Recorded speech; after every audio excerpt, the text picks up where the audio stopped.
So, Alan, based in, in the luxury arena, based on your opinion, what do you think or what do you believe should be the main attribute or skill of a luxury real estate agent? It doesn't matter what market. The greatest skill is this.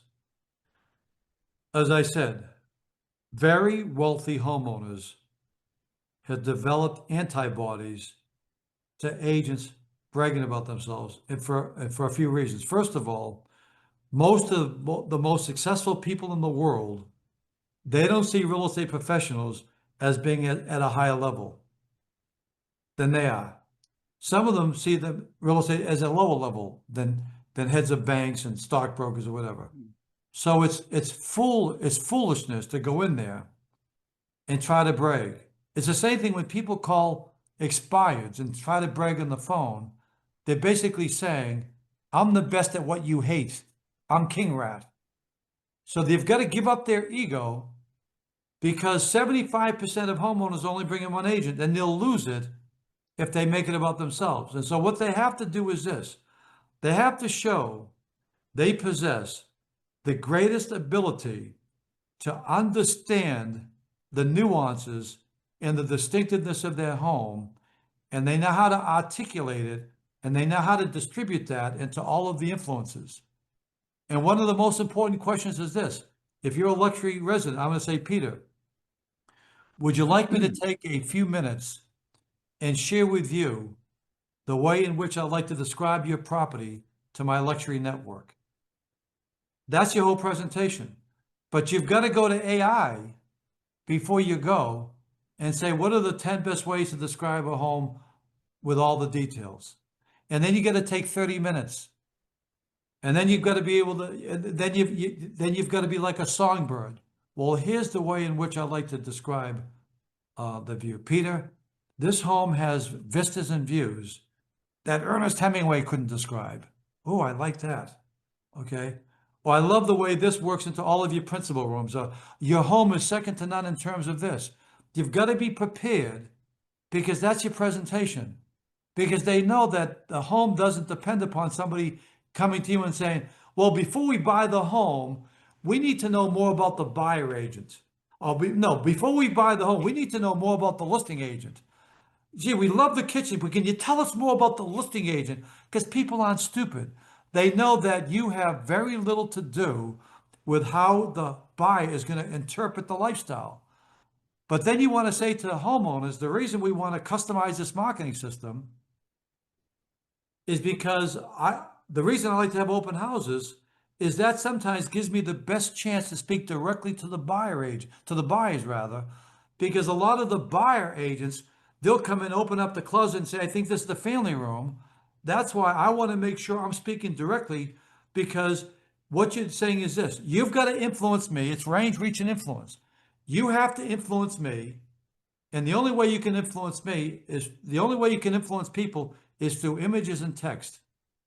So what are the 3 to 5 greatest reasons somebody's going to be fortunate to acquire this home?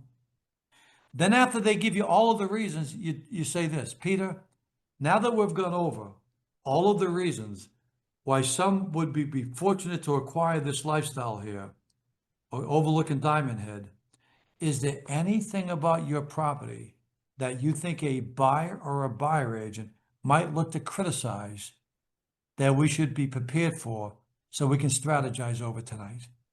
See, the only way you have access to people is through their concerns.